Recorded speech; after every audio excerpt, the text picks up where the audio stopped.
Começa agora o Inteiro Teor, um programa do TRF da Primeira Região.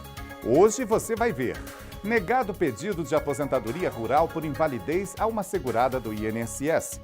O laudo médico oficial constatou que a pessoa não era incapaz para exercer as atividades. E ainda sobre matéria previdenciária, veja uma reportagem sobre aposentadoria especial. A falta de documentação elimina as chances de conseguir esse benefício concedido a quem trabalhou anos sob condições desfavoráveis. E veja também: Justiça Federal garante a candidato diagnosticado com a síndrome do jaleco branco o direito de continuar em concurso. Saiba os detalhes a partir de agora no Inteiro Teor.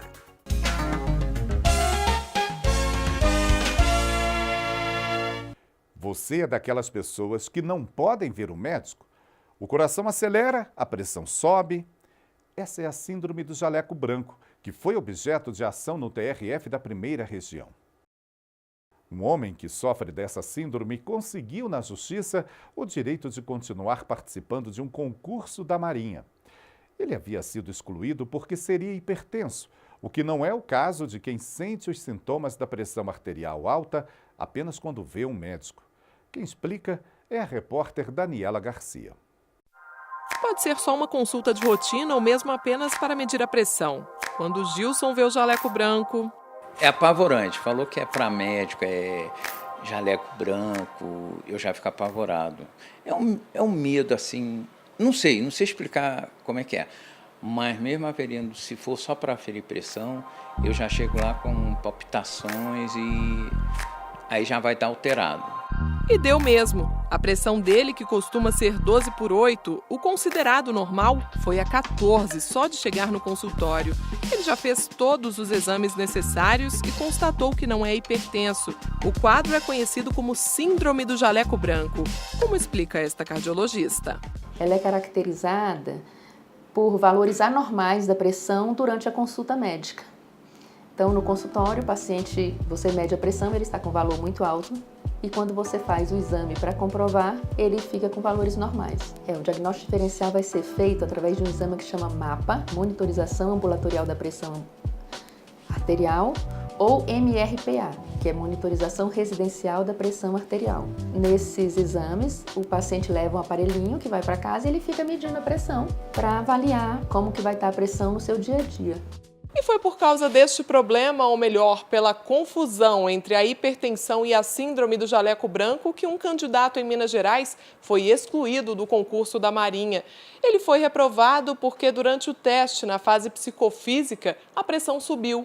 Inconformado, ele entrou com uma ação na Justiça.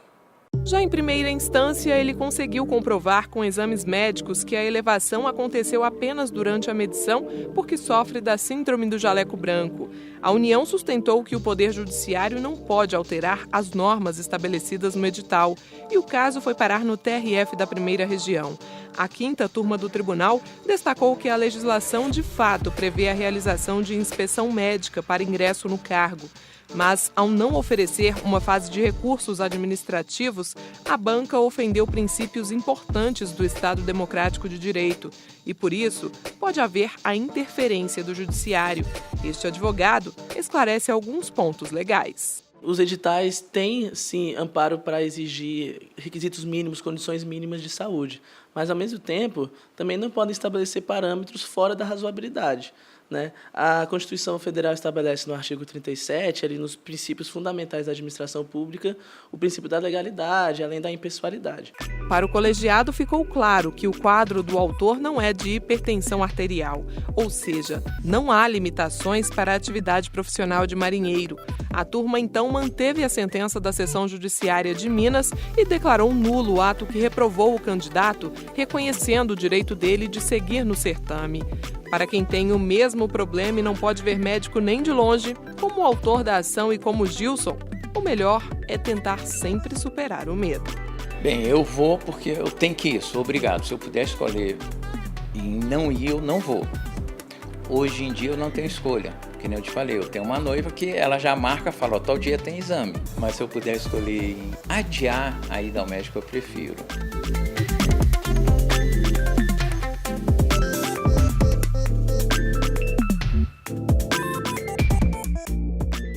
As decisões do TRF1, como essa que você viu aí na reportagem, são publicadas no nosso portal. Basta clicar em mais notícias. A seguir, laudo médico prova que segurada do INSS não pode obter aposentadoria por invalidez. E mais, uma reportagem sobre a aposentadoria especial concedida a quem trabalhou anos sob condições insalubres ou nocivas. Já, hein? Aqui no Inteiro Teor.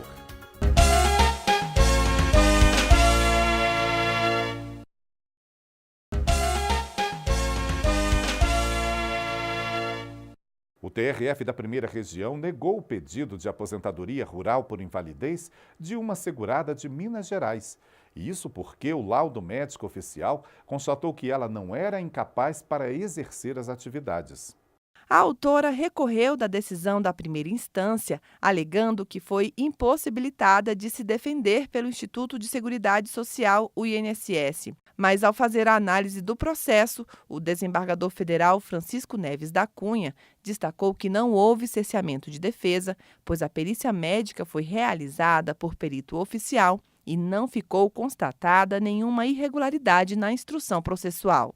O magistrado entendeu que essa perícia médica oficial foi conclusiva no sentido de que não havia incapacidade da segurada para o exercício de suas atividades habituais, o que justifica a negativa na concessão do benefício de aposentadoria por invalidez. Para a concessão do benefício especial de aposentadoria rural por invalidez, o INSS exige a apresentação de prova material da atividade rural exercida, que pode ser confirmada com prova testemunhal. E, finalmente, é essencial a comprovação da incapacidade do segurado para o exercício de atividade laboral. A gente continua falando sobre matéria previdenciária. A falta de documentação elimina as chances de conseguir esse benefício concedido a quem trabalhou anos sob condições desfavoráveis. Foi o que aconteceu num processo julgado recentemente pelo TRF da Primeira Região, que acatou o pedido do INSS. De acordo com o processo, o trabalhador não preenchia os requisitos para a concessão do benefício. Veja com Ana Paula Souza.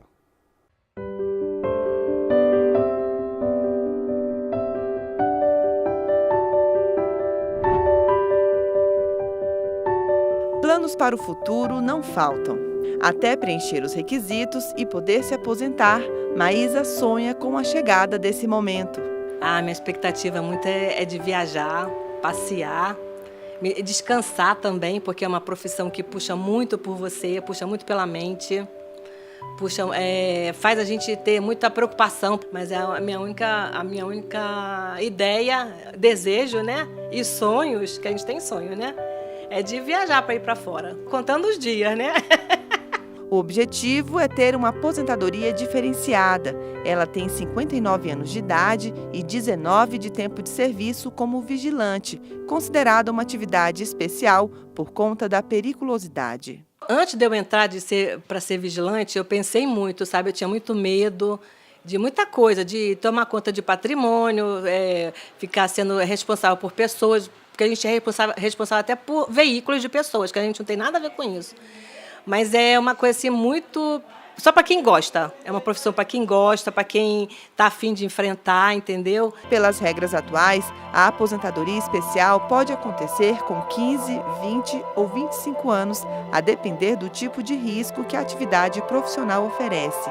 A contagem de tempo é reduzida em razão do exercício das atividades consideradas prejudiciais à integridade física ou à saúde do trabalhador, por meio de agentes perigosos ou nocivos. Essas situações adversas precisam ser comprovadas para a obtenção da aposentadoria especial, como explica a advogada especialista em direito previdenciário. A única coisa que você precisa fazer é realmente demonstrar que no ambiente que você trabalhava, ele era fora das condições normais de trabalho como qualquer outro cidadão. A ausência desse tipo de comprovação levou a segunda turma do TRF da Primeira Região a negar o pedido de aposentadoria especial a um cobrador de ônibus, embora o relator, desembargador federal Francisco Neves da Cunha, tenha reconhecido que essa atividade é considerada especial, ficou constatado que o segurado não trabalhou tempo suficiente na função. Ele também não conseguiu comprovar o grau de calor e ruído a que ficava exposto durante a jornada. São essas informações que devem constar no perfil profissiográfico previdenciário, conhecido como PPP, que é fornecido pela empresa. Ele é atestado por um médico do trabalho, esse formulário. O empregador tem que manter ele atualizado, sob pena de responder por não manter o PPP atualizado. E esse PPP é um dos documentos que o empregado leva quando ele pede a aposentadoria especial. A especialista explica que é preciso atenção a todos esses requisitos, já que a aposentadoria especial é mesmo necessária para os trabalhadores que ficaram tantos anos submetidos a condições adversas. Ao longo da vida, certamente esse trabalhador vai adoecer algumas vezes em função da profissão que ele exerce. Por isso, essa questão de aposentar mais cedo é uma questão humanitária, que é necessária. Ele está exposto a agentes que nós, trabalhadores comuns, não estamos.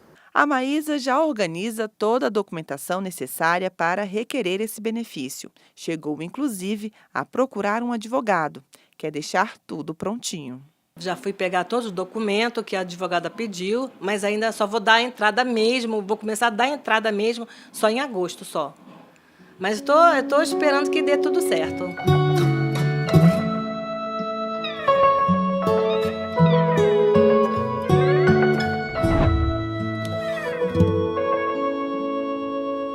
Esse foi o Inteiro Teor com notícias sobre a Justiça Federal da Primeira Região. Você pode ficar com a gente no nosso portal e também nas redes sociais, Facebook, YouTube e Instagram. Até o próximo programa. Tchau!